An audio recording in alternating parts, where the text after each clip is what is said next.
Subscribe कीजिए topper साहित्य YouTube channel को और बेल आइकन को दबाइए हमारे लेटेस्ट वीडियोस सबसे पहले देखने के लिए।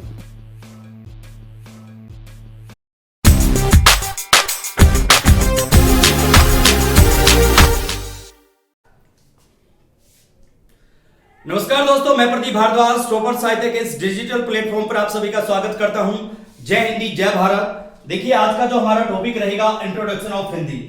आप हिंदी साहित्य की तैयारी कर रहे हैं या फिर हिंदी व्याकरण की, यहां से क्वेश्चन हर एक एग्जाम में पूछे जाते हैं, तो आपसे हम्बल रिक्वेस्ट नोटबुक और पेन साथ में रखें और साथ के साथ आप लिखते रहें। देखिए, पहला क्वेश्चन सबसे पहले एग्जाम में पूछा जाएगा आपसे, हिंदी जो है किस भाषा का शब्द है? तो आंसर क्या होगा प्यारे बच्चों आपका? हिंदी फारसी भाषा का शब्द है। ये हर एक एग्जाम में पूछा गया है। कुछ बच्चों को माइंड में क्या होता है, हिंदी संस्कृत भाषा का शब्द है, जो कि नहीं है। प्लीज इसे माइंड में रखेंगे, हिंदी किस भाषा का शब्द है? फारसी भाषा का शब्द है। क्लियर? तो एग्जाम में क्या होगा, संस्कृत उर्दू आपको मिलेगा, तो आपका आंसर क्या होगा? फारसी भाषा का शब्द है। क्लियर? अब एक और क्वेश्चन एग्जाम में पूछा जाता है, हिंदी की शुरुआत कब से मानी जाती है? तो हिंदी की शुरुआत 1000 ईस्वी से मानी जाती है। ये क्वेश्चन भी कई बार एग्जाम में पूछा गया है। अब अगला और इंपॉर्टेंट क्वेश्चन बनता है क्या भाई, कौन सी अनुसूची भारतीय भाषाओं से संबंधित है? तो आंसर क्या होगा? 8वीं अनुसूची। 8वीं अनुसूची क्या है? भारतीय भाषाओं से संबंधित है। इंपॉर्टेंट क्वेश्चन है। क्लियर? ये भी एग्जाम में पूछा जाएगा। फिर अगला इंपॉर्टेंट क्वेश्चन बनता है क्या कि वर्तमान समय में कितनी भाषाएं हैं, कितनी बोलियां हैं, ये भी हमें पता होना चाहिए। देखिए, वर्तमान समय में बात की जाए तो 5 क्या है? उपभाषाएं हैं प्यारे बच्चों। 5 क्या है? उपभाषाएं। क्लियर?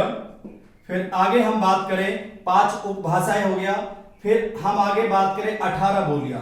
किसी किसी नोटबुक में कह लें या बुक में आपको मिलेगा, सॉरी नॉट नोटबुक, बुक में मिलेगा 17 बोलियां, लेकिन एग्जाम में जब भी आएगा आपका आंसर क्या होगा? 18 बोलियां। प्लीज इसे माइंड में रखें, ना कि आप 17 पर टिक करोगे और 17 पर टिक करोगे तो आपका आंसर क्या हो जाएगा?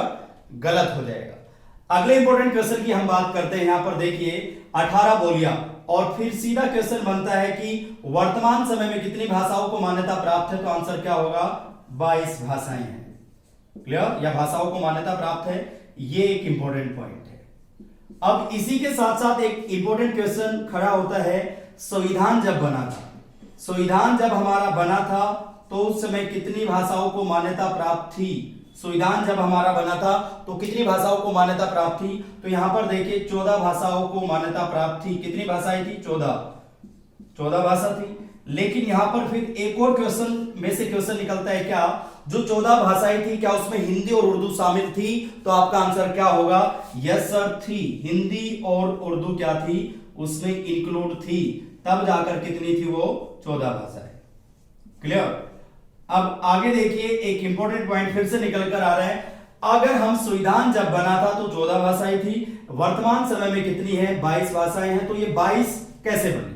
अब देखिए, यहां पर एक सीधा सा तरीका मैं आपको बता रहा हूं। आप लिखेंगे 21, 71, 92, ऐसे आप लिखेंगे। फिर यहां पर लिखेंगे आप 1967, फिर लिखेंगे 1992, और फिर लिखेंगे आप 2003।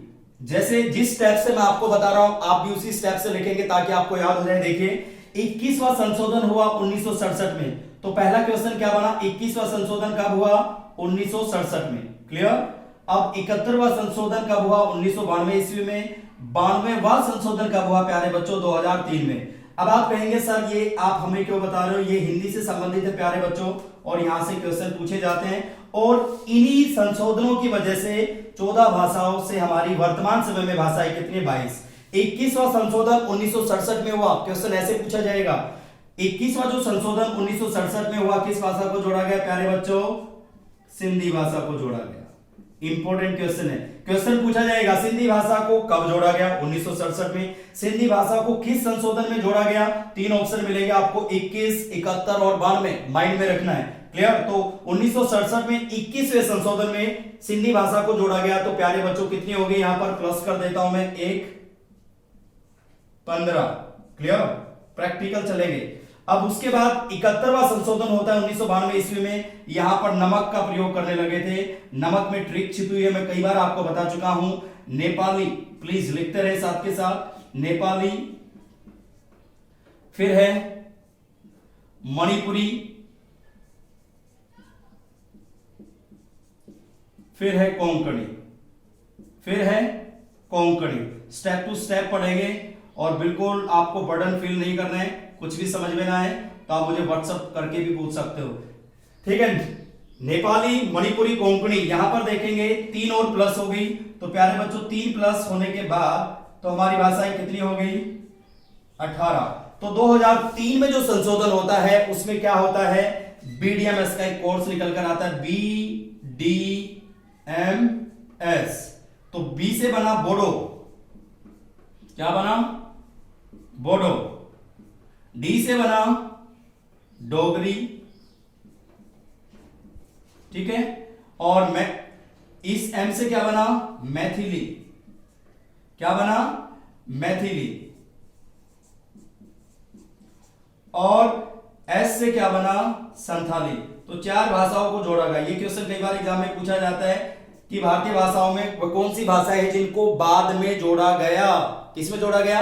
बाद में, ठीक है। ये थोड़ा देख नहीं रहा है तो प्लीज कर ले, नेपाली, मणिपुरी और कोंकणी। और यहां पर देखेंगे बोडो, डोगरी, और फिर आगे देखेंगे मैथिली, संथाली।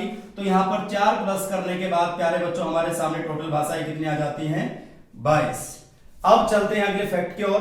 अगला फैक्ट क्या कहता है कि वर्तमान, देखिए अब हिंदी है, किसी न किसी का कोई परिवार होता है। मैं हूं तो मेरा परिवार है, आप हो तो आपका परिवार है। तो हिंदी किस भाषा परिवार की भाषा है? अगला क्वेश्चन आता है आपके सामने। तो भारोपीय भाषा परिवार की भाषा, किसकी? भारोपीय भाषा परिवार की भाषा है। और एग्जाम में पूछा गया क्वेश्चन है, हिंदी भारोपीय भाषा परिवार की भाषा है। प्लीज लिख ले साथ के साथ, भारोपीय भाषा परिवार की भाषा है। क्लियर? अब फिर अगला क्वेश्चन खड़ा होता है कि भारत में कितने भाषा परिवार हैं? अगर आप अपनी पुरानी बुक्स को देखोगे प्यारे बच्चों तो आपको आंसर मिलेगा, भारत में 4 भाषा परिवार है। कितने? 4 भाषा परिवार। अब अपडेट कर लेना जो चीज मैं आपको बताने वाला हूं। बिल्कुल सही है जनाब कि 4 भाषा परिवार हैं। लेकिन अगर वर्तमान समय की बात की जाए, अगर अपडेट के हिसाब से चले तो अब 5 हो गए। कौन सा? 5वें का नाम मैं अभी बताऊंगा, पहले 4 के नाम देख लें। देखिए यहां पर एक ट्रिक मैं आपको बता रहा हूं, भाद्र, भाद्र ओ चीनी, भाद्र ओ चीनी, ऐसे आप लिख लेंगे। और चीनी के पीछे आप लिख लेंगे तिब्बती, क्या लिख लेंगे? तिब्बती। अब देखिए भा से बना, क्या बना? भारोपीय भाषा परिवार। लिख लें साथ के साथ और ध्यान से सुनिए, समझिए। भारोपीय भाषा परिवार 73% लोग इसी परिवार की भाषा बोलते हैं और भारोपीय भाषा परिवार, और इसी भाषा परिवार की भाषा हमारी क्या है? हिंदी। अब 10 यहां पर बनाएंगे हम द्रविड़ भाषा परिवार। क्या बनाएंगे? द्रविड़ भाषा परिवार। अब यहां पर देखेंगे 25% लोग द्रविड़ भाषा परिवार की भाषाएं बोलते हैं। और फिर यहां पर देखिए प्यारे बच्चों, आ से क्या बना? ऑस्ट्रिक भाषा परिवार। ध्यान से देखिए, ऑस्ट्रिक, ऑस्ट्रिक भाषा परिवार। इसका दूसरा नाम एग्जाम में कई बार पूछा जाता है आग्नेय भाषा परिवार। कंफ्यूज मत होना, एक नई चीज मैं आपको बता रहा हूं, आग्नेय भाषा परिवार। और यहां पर देखेंगे 1.3% लोग बोलते हैं ऑस्ट्रिक भाषा परिवार की भाषा है। ये एग्जाम में पूछा जाएगा, ठीक है। यहां पर या फिर इसको आप ऐसे याद कर सकते हैं, 73 25 13 0 7, फिर यहां पर पॉइंट लगा देंगे, ऐसे आप कर सकते हैं। 73% कौन बोलते हैं भारोपीय भाषा परिवार की भाषा? भारत का सबसे बड़ा भाषा परिवार भारोपीय भाषा परिवार। उसके बाद हम द्रविड़ की बात करें, 25% है द्रविड़ भाषा परिवार। फिर ऑस्ट्रिक, जिसको आग्नेय भाषा परिवार कहा जाता है। दूसरा, इसका एक और नाम मैं आपको बता देता हूं, ऑस्ट्रिक एशियाटिक। एक नया नाम मैं आपको बता रहा हूं, ऑस्ट्रिक एशियाटिक भाषा परिवार। किसका नाम है? आग्नेय भाषा परिवार का है और ऑस्ट्रिक का है। अब चलते हैं थोड़ा सा और आगे। अब बचा हमारा चीनी तिब्बती भाषा परिवार। कौन सा बचा? चीनी तिब्बती भाषा परिवार। ये 0.7% लोग बोलते हैं चीनी तिब्बती भाषा परिवार की भाषा। तो पहला क्वेश्चन यहां पर निकल कर आता है क्या? भारत में सबसे बड़ा भाषा परिवार कौन सा है? भारोपीय भाषा परिवार। उसके बाद सबसे छोटा कौन सा है? चीनी तिब्बती भाषा परिवार। लेकिन बिल्कुल करंटली अपडेट की हम बात करें जो आपकी बुक्स में नहीं मिलेगा, कि वर्तमान समय में एक दिल्ली की प्रोफेसर हैं, प्रोफेसर अन्विता अभी, प्लीज लिख लें, दिल्ली की प्रोफेसर हैं अन्विता अभी, अन्विता अभी। इन्होंने एक नए भाषा परिवार की खोज की है। कौन सी? लिखिए, अंडमानी भाषा परिवार। ये पांचवा कह सकते हैं आप इसे, एग्जामिनर नए कई बार पूछ लेता है तो कंफ्यूज मत होना। अंडमानी भाषा परिवार, अंडमानी भाषा परिवार, इसे प्लीज लिख ले, इंपॉर्टेंट क्वेश्चन है, ठीक है। अब चलते हैं थोड़ा सा और। अब अगला इंपॉर्टेंट क्वेश्चन क्या बनता है, देखिए, अगर आप देखेंगे हिंदी फारसी भाषा का शब्द है, जबकि इतिहास की बात की जाए, ये भी इंपॉर्टेंट क्वेश्चन है, क्योंकि देखिए हिंदी साहित्य का इतिहास भी मैं आपको पढ़ाता हूं तो आपको पता होना चाहिए। इतिहास की बात की जाए तो संस्कृत भाषा का शब्द है, और हिंदी की बात की जाए तो हिंदी किस भाषा का शब्द है? फारसी का। लेकिन इसको हम बिल्कुल प्रैक्टिकल तरीके से मैं आपको बताऊंगा, क्योंकि हमें रटना नहीं है, समझना है। अब देखिए करना क्या है, यहां पर आप देखेंगे अगर उत्तर पश्चिम की बात की जाए प्यारे बच्चों, किसकी उत्तर पश्चिम की बात की जाए, वहां पर सिंधु नदी बहती है, और बहती भी थी, और उत्तर पश्चिम तो उत्तर पश्चिम में ही है, भले ही पाकिस्तान में चली जाती हो। ध्यान से देखिए, उत्तर पश्चिम में सिंधु, इसको हिंदू कहा जाता था। ध्यान से देखिए, इसको हिंदू कहते थे, और जितने भी आक्रांता थे, जितने भी विदेशी यात्री थे, इस उत्तर पश्चिम सिंह द्वार के जरिए ही भारत में एंट्री की थी। क्लियर? तो सिंधु नदी के दर्शन होते थे, तो सिंधु देश कहा जाता था। और देखिए फारस और ईरान से, ध्यान से देखिए, फारस कह लें या फिर उसका दूसरा नाम ईरान, इससे भारत का गहरा संबंध पहले से ही रहा है, रिलेशन अच्छे हैं। तो ये सिंधु को हिंदू कहते थे। और यहां पर देखिए अगला इंपॉर्टेंट क्वेश्चन क्या बनता है, सिंधु से बना हिंदू और हिंदू से बना हिंद।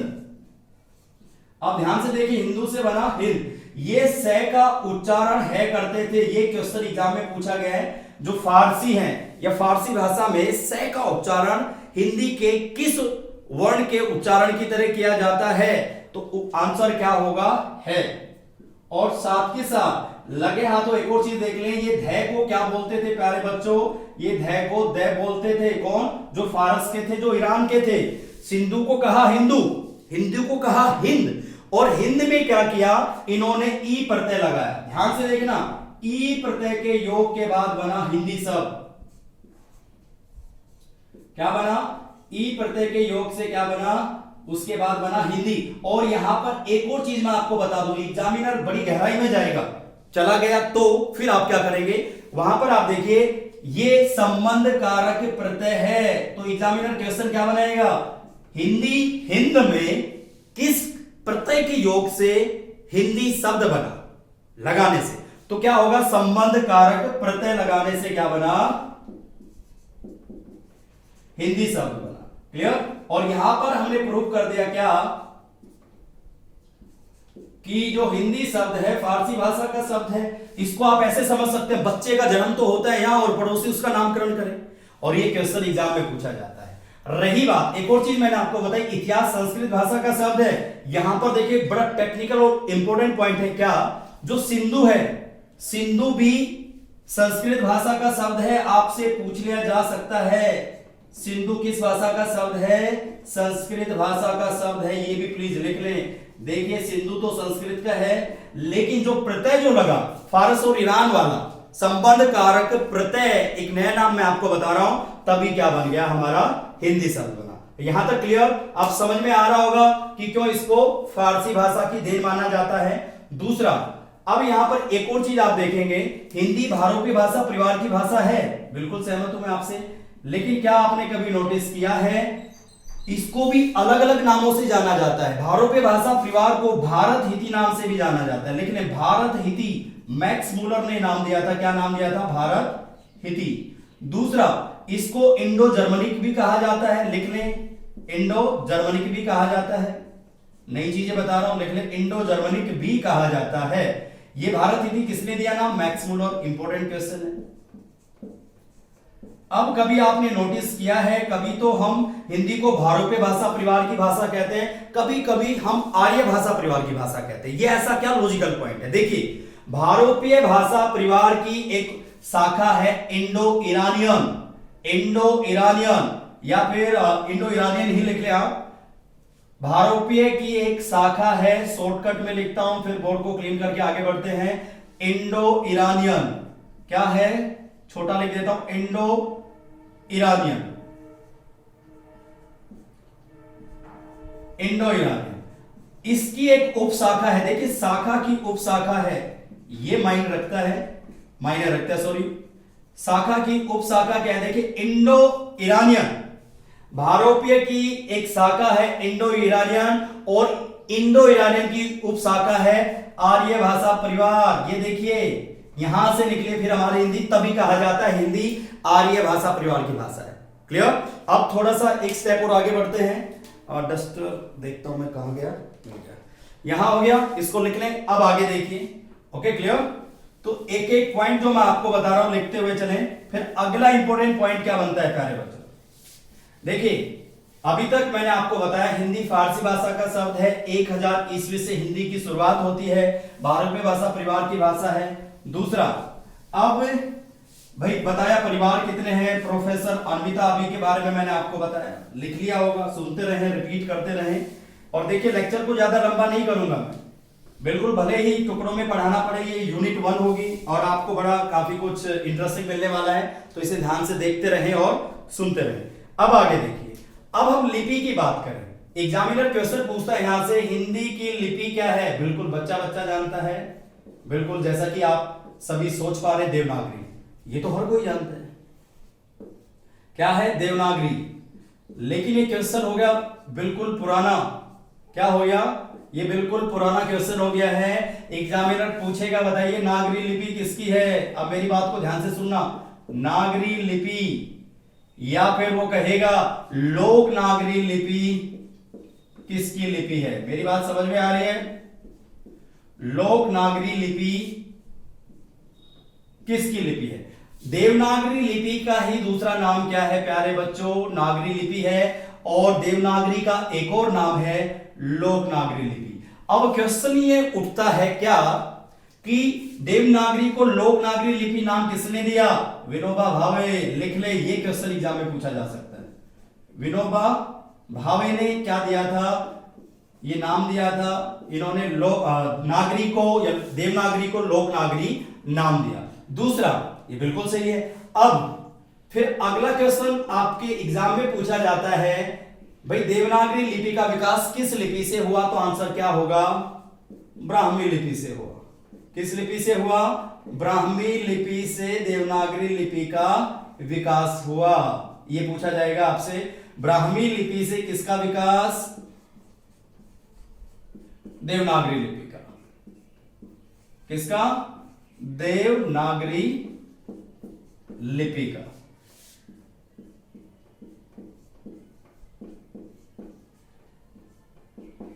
अब आगे देखिए, अगर हम प्राचीन समय की बात करें तो ब्राह्मी लिपि और खरोष्टी लिपि और सिंधी लिपि, 3 तरह की लिपियां मिलती थी। कौन कौन सी, ब्राह्मी लिपि, खरोष्टी लिपि और सिंधी लिपि। ठीक है, इसे ध्यान में रखेंगे। ये भी लिख देता हूं मैं, खरोष्टी लिपि, कहीं पर ठी मिलेगा, कहीं पर ठी मिलेगा, तो ध्यान से रखना, खरोष्टी या फिर ठी मिलेगा, दोनों मैंने आपको बता दिया। तो प्राचीन समय में महत्वपूर्ण ये थी। अब अगला इंपॉर्टेंट क्वेश्चन क्या बनता है, जो भारतीय मुद्रा है, पैसे सभी कमाते हो, इस वीडियो को भी आप इसलिए देख रहे हो कि ताकि आपकी जॉब लगे और पैसे कमाएं। जो भारतीय मुद्रा है, तो ये क्वेश्चन एग्जाम में पूछा जा सकता है, भारतीय मुद्रा में कितनी भाषाओं का प्रयोग है, तो आंसर क्या होगा प्यारे बच्चों, 17 भाषाओं का प्रयोग है। निकाल कर देख लें, अभी भी 10 रुपीज या 10 रुपए का नोट जो भी है, तो ये पता चलेगा, उसमें 17 भारतीय भाषाएं मिलती है। ठीक है, अब अगले इंपॉर्टेंट पॉइंट की हम बात करें, क्या भाई जो हिंदी है, हिंदी आकृति के आधार पर, देखिए आकृति मतलब दिखने के आधार पर, आकृति या फिर रूप के आधार पर कैसी भाषा है, आकृति या रूप के आधार पर हिंदी वियोगात्मक भाषा है। सीधा क्वेश्चन पूछा जाएगा, कैसी भाषा है, वियोगात्मक।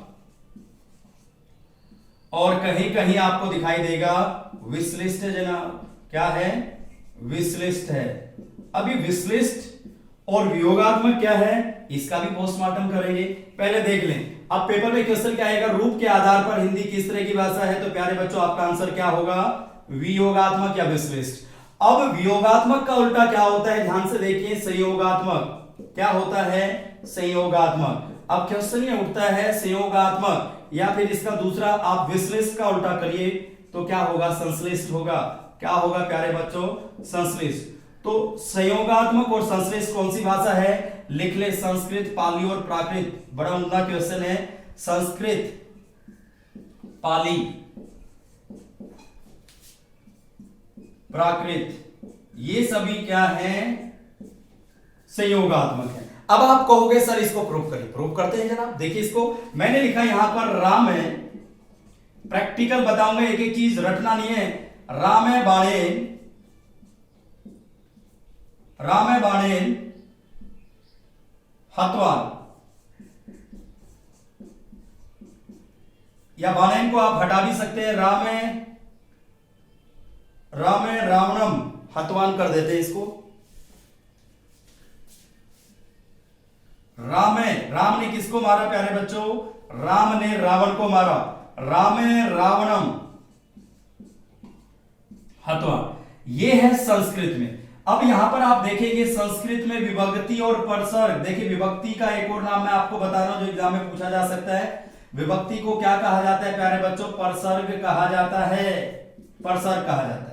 तो ये गायब हो जाते हैं, इसलिए ये क्या है, संश्लिष्ट है, संयोगात्मक है। और मैं अगर हिंदी में लिखूं राम ने रावण को मारा, देखिए विभक्ति दिखाई देने लगी। राम ने किसको मारा प्यारे बच्चों, रावण को मारा। ये जो रावण को मारा है विभक्ति और ने, ये हमें दिखाई देने लगी, इसलिए हिंदी क्या है, वियोगात्मक है और विश्लिष्ट है। और एक एग्जांपल बड़ा प्यारा सा, सपोज करिए कोई बलून है आपके पास और उसके ऊपर लिखा हुआ हैप्पी बर्थडे, अगर उसके अंदर आपने हवा नहीं भरी, आपने उसको स्वेल नहीं किया है, तो इट मींस वो क्या है, वो है हमारी संस्कृत। और जैसे ही आप उसके अंदर हवा भरते हो और दिखता है happy birthday Pradeep, happy birthday XYZ, या किसी का भी नाम लेकर आप कह सकते हो, तो वो क्या हो गया हमारा वियोगात्मक। सब कुछ दिख रहा है, हैप्पी बर्थडे किसको आप क्या कह रहे हो, क्लियर। अब चलते हैं थोड़ा सा और आगे। अब यहां पर देखिए, अब एक इंपॉर्टेंट क्वेश्चन फिर से बनता है, क्या हिंदी दिवस कब मनाया जाता है। 5 सितंबर को हम क्या मनाते हैं, हिंदी दिवस। 5 सितंबर को मनाते हैं हम अध्यापक दिवस, प्लीज लिख लें, ये भी क्वेश्चन पूछ लिए जाएंगे। और 14 सितंबर को क्या मनाते हैं, सभी को पता है, फटाफट याद आ गया सभी को, अध्यापक दिवस। ये है भारत में। अगर हम 5 अक्टूबर की बात करें तो अंतरराष्ट्रीय अध्यापक दिवस होता है, कौन सा होता है, 5 अक्टूबर। क्या होता है, विश्व शिक्षक दिवस, लिख लें प्लीज, क्या होता है, विश्व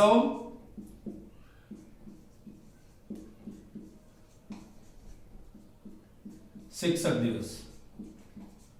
फिर अगला क्वेश्चन बनता है, 14 सितंबर 1949 को हिंदी को राजभाषा का दर्जा दिया गया और उसकी लिपि देवनागरी को स्वीकार किया गया। 14 सितंबर 1949, इसी वजह से 14 सितंबर 1949 को हम क्या मनाते हैं, हिंदी दिवस के रूप में मनाते हैं। ये क्वेश्चन आपसे पूछ लिया जा सकता है, किसके रूप में मनाते हैं, हिंदी दिवस के रूप में। अब अगला इंपॉर्टेंट क्वेश्चन क्या बनता है, देखिए यहां पर, ये तो हो गया। अब 10 जनवरी को हम क्या मनाते हैं, विश्व हिंदी दिवस मनाते हैं, इसको माइंड में रखेंगे। 10 जनवरी को क्या मनाते हैं, देखिए 10 जनवरी 1975 को नागपुर में एक विश्व हिंदी सम्मेलन हुआ जिसकी अध्यक्षता प्रधानमंत्री इंदिरा गांधी ने की थी। 10 जनवरी 1975, ये याद रखेंगे आप, इंपॉर्टेंट है। और जगह भी मैं बता देता हूं, क्या, नागपुर, ठीक है। अब यहां पर देखेंगे अब तक कितने विश्व हिंदी सम्मेलन हो चुके हैं, तो 11, और 12वां कहां पर प्रस्तावित है, मध्य प्रदेश देवास, ये लिख लेंगे, इंपॉर्टेंट है। 2021 की बात कर रहा हूं मैं, मध्य प्रदेश देवास में क्या है, प्रस्तावित है। मध्य प्रदेश देवास में क्या है प्यारे बच्चों, प्रस्तावित है।